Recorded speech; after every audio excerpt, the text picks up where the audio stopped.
BJP केंद्र चुनाव समिति की बैठक आज होने वाली है। 5 राज्यों में विधानसभा चुनाव से पहले तीसरी बैठक आयोजित करने वाली है। प्रधानमंत्री मोदी, राष्ट्रीय अध्यक्ष जेपी नड्डा, अमित शाह सहित प्रमुख नेता इस बैठक में मौजूद रहेंगे। राजस्थान, मध्य प्रदेश, छत्तीसगढ़ के उम्मीदवारों के नाम फाइनल किए जाएंगे। तो ये बड़ी जानकारी, चुनाव नजदीक है 5 राज्यों में और उसी से जुड़ी हुई बड़ी खबर, जहां बीजेपी की अहम बैठक आज होने वाली है। राष्ट्रीय अध्यक्ष जेपी नड्डा, गृह मंत्री अमित शाह, तो ये बड़ी जानकारी इस बैठक में मौजूद रहने वाले हैं और साथ ही साथ जो राजस्थान, मध्य प्रदेश, छत्तीसगढ़ के उम्मीदवार हैं उनके नाम भी फाइनल हो जाएंगे। प्रधानमंत्री मोदी की अध्यक्षता में ये बैठक होगी आज और तमाम बीजेपी के नेता इसमें मौजूद रहने वाले हैं। जेपी नड्डा, अमित शाह सहित प्रमुख नेता इसमें मौजूद रहेंगे और जो भी उम्मीदवार हैं उन पे फाइनल चर्चा होगी और जो नाम है वो फाइनल कर दिए जाएंगे। तो बड़ी जानकारी आपको दे रहे हैं ये, कि जिस तरह से कुछ दिन पहले की अगर हम राजस्थान की बात करते हैं तो गृह मंत्री अमित शाह भी आए। उन्होंने प्रत्याशियों से, जो भी वहां नेता हैं, विधायक हैं, उनसे 1 to 1 संवाद किया, उनसे बातचीत की और जो भी उन्होंने ऑब्जर्व किया, जो भी रिपोर्ट तैयार की, जो भी उनसे फीडबैक मिला उनके क्षेत्र का, उसको लेके फाइनल रिपोर्ट अब तमाम प्रधानमंत्री नरेंद्र मोदी, जेपी नड्डा और गृह मंत्री अमित शाह के साथ डिस्कस करके और अधिक जानकारी के लिए दिल्ली ब्यूरो चीफ राजीव तिवारी हमारे साथ लाइव जुड़ चुके हैं। राजीव, क्या कुछ जानकारी इस बैठक को लेकर, कितने बजे ये बैठक होनी है?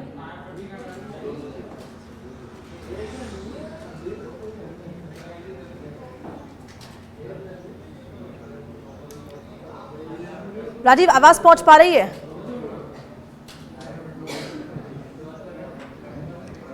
बिल्कुल, देखिए आज दिल्ली में भारतीय जनता पार्टी की एक महत्वपूर्ण बैठक है और राजस्थान को लेकर के अब बैठक बताई जा रही है। इस बैठक में राजस्थान बीजेपी के प्रदेश अध्यक्ष सीपी जोशी, प्रभारी अरुण सिंह, चुनाव प्रभारी जोशी और पूर्व मुख्यमंत्री वसुंधरा राजे, केंद्रीय मंत्री अर्जुन राम मेघवाल, केंद्रीय मंत्री गजेंद्र सिंह शेखावत, ये सभी लोग मौजूद रहेंगे और इस बैठक में उम्मीदवारों के नाम पर मंथन किया जाएगा। देखिए, भारतीय जनता पार्टी की नजर इस बार राजस्थान चुनाव में 200 विधानसभा सीट है तो एक सीट पर है और एक सीट को लेकर भारतीय जनता पार्टी पूरी तरह से मंथन कर रही है। भारतीय जनता पार्टी का जो सबसे फोकस है राजस्थान पर है और राजस्थान में बीजेपी उसी उम्मीदवार को टिकट देगी जो पार्टी को जिता सके। इसको लेकर के भारतीय जनता पार्टी ने इंटरनल सर्वे भी कराया था। उसके बाद दूसरे राज्यों के करीब 200 विधायक भेजे गए थे, उन्होंने अपना भी सर्वे रिपोर्ट दिया था। तमाम कहा जा सकता है सर्वे के बाद लगभग वो नाम तय कर लिए गए हैं और अब करीब पहली लिस्ट में 50 से लेकर 60 उम्मीदवारों के नाम आने की बात सामने आ रही है। हालांकि जो नाम फाइनल किए जाएंगे वो सीईसी की बैठक में किए जाएंगे।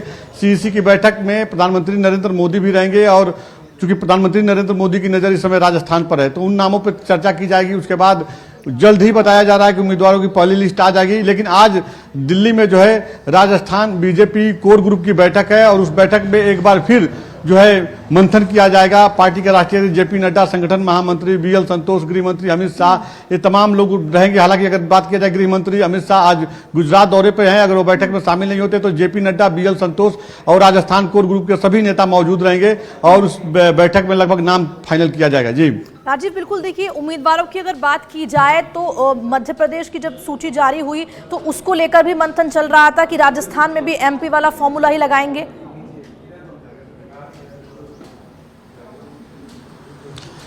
बिल्कुल, देखिए भारतीय जनता पार्टी इसमें पूरी ताकत से लगी हुई है, चाहे वो मध्य प्रदेश हो, छत्तीसगढ़ हो या राजस्थान हो। यहाँ पे चुनाव जीतने को लेकर के, चुनाव जीत सुनिश्चित करने को लेकर Bharatiya Janata party road map तैयार कर ली है और इसी क्रम में तमाम सांसद और केंद्रीय मंत्रियों को चुनाव मैदान में उतारा जा रहा है। आप देखिए राजस्थान में अगर बात किया जाए तो केंद्रीय मंत्रियों को भी उतारा गया है, सांसदों को भी टिकट दिया गया है और इसी क्रम में माना जा रहा है कि भारतीय जनता पार्टी राजस्थान में भी ये फॉर्मूला इम्प्लीमेंट कर सकती है। राजस्थान से चूंकि 3 केंद्रीय मंत्री हैं, अर्जुन राम मेघवाल, गजेंद्र सिंह शेखावत और कैलाश चौधरी, तो इन तीनों लोगों को ऑफर किया गया चुनाव लड़ने के लिए। जो जानकारी मिल रही है, हालांकि कौन कौन चुनाव लड़ेगा अभी ये तय नहीं है।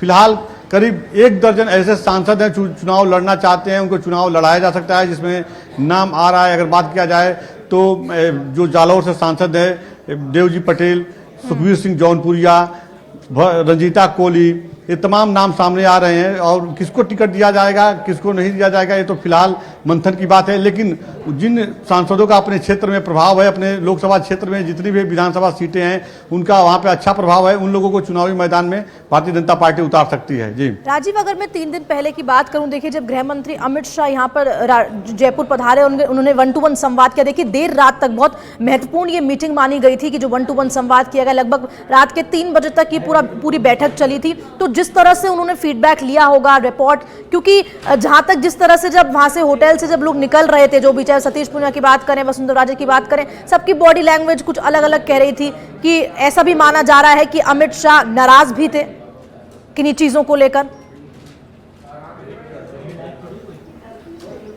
देखिए बीजेपी का इंटरनल मामला है, चूंकि भारतीय जनता पार्टी में अनुशासन है। अगर अनुशासन से भारतीय जनता पार्टी कोई समझौता नहीं करती है, यही वजह है कि समय समय पे अपने कार्यकर्ताओं को लेकर बीजेपी बैठक करती है और उसमें अपनी नाराजगी भी दिखाते हैं जो पार्टी के शीर्ष नेता हैं, और इसी क्रम में वो नाराजगी दिखी थी। फिलहाल अगर देखा जाए तो देखिए जो जयपुर में जो बैठक हुई है उस बैठक में साफ तौर पे एक मैसेज देने की कोशिश की गई है कि कोई ऐसा बयान न दे जिससे सामने ये बात सामने जनमानस में मैसेज जाए कि पार्टी में इंटरनल जो है सब कुछ ठीक नहीं चल रहा है, अंतरकलह है, अपने अपने वर्चस्व को लेकर लोग आपस में जो है बयानबाजी कर रहे हैं। तो इन सब तमाम चीजों पर पूर्ण विराम लगाने के लिए ही जो है आपने देखा होगा कि बैठक के बाद वसुंधरा राजे से अलग बैठक हुई केंद्रीय मंत्री अमित शाह और जेपी नड्डा जो बीजेपी के राष्ट्रीय अध्यक्ष हैं उनकी, और बीजेपी लगातार मैदान में उतारने की बात की जा रही है। जो राजस्थान के सांसद हैं उनको भी उतारने की बात की जा रही है मैदान में कि उनको मौका दिया जा सकता है।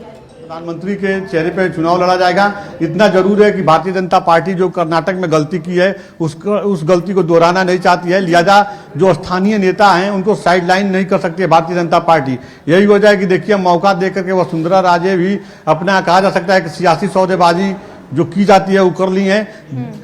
देवी सिंह भाटी जी का बीजेपी में वापस होना इस बात का सबसे बड़ा प्रमाण है, क्योंकि देवी सिंह भाटी और अर्जुना मेघवाल का जो युद्ध है, शीत युद्ध है, आपस में एक दूसरे को लेकर कटाक्ष करने का जो चलता है यह जगजाहिर है। और सब कुछ के बाद उनकी वापसी होती है और आल इजवेल कहा जाता है, तो कहीं ना कहीं वसुंधरा राजे का कद बढ़ता हुआ नजर आ रहा है। पार्टी सब कुछ जान करके सब कुछ एकजुट करने की कोशिश में यह सब कुछ कर रही है। फिलहाल अब देखना होगा कि इस चुनाव में क्या भारतीय जनता पार्टी जो रोड मैप तैयार कर रही है, भारतीय जनता पार्टी के जो चाणक्य अमित शाह जो रोड मैप तैयार किए हैं उस पर क्या नेता चलते हैं या अपने अपने हिसाब से सियासी दांव चलते हैं। फिलहाल अगर बात किया जाए तो अभी जो सुगबुगाहट तेज है वह उम्मीदवारों के नाम को लेकर के है।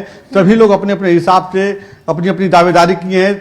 लगभग बताया जा रहा है कि पहली सूची में 55 से 60 नाम आ सकते हैं। उन तमाम नामों में वह नाम है जो विवादित नहीं है, जिनका उनके क्षेत्र में विरोध नहीं है, उन नामों को पहली लिस्ट में जारी की जाएगी। तो आज दिल्ली में जो बैठक है इस बैठक में मंथन किया जाएगा और देखा जाएगा कि कौन से ऐसे सांसद हैं जो चुनाव में भेजना उचित रहेगा। वो अपने सीट को तो जीतेंगे ही, दूसरे सीटों पे कितना प्रभाव रखते हैं। तो सब कुछ के बाद जो है आज जब बैठक हो जाएगी तो सीसी की बैठक होगी, उसके बाद नामों का ऐलान कर दिया जाएगा। वसुंधरा राजे को लेकर के पार्टी पूरी तरह से एग्रेसिव है। पार्टी नहीं चाहती कि वसुंधरा राजे नाराज हो और इसका गलत मैसेज जाए, लिहाजा उनको हर मीटिंग में उनको तवज्जो दिया जा रहा है और कहा जा सकता है कि वसुंधरा राजे की इस समय बढ़त बनी हुई है। जी राजीव, बहुत बहुत शुक्रिया तमाम जानकारी देने के लिए।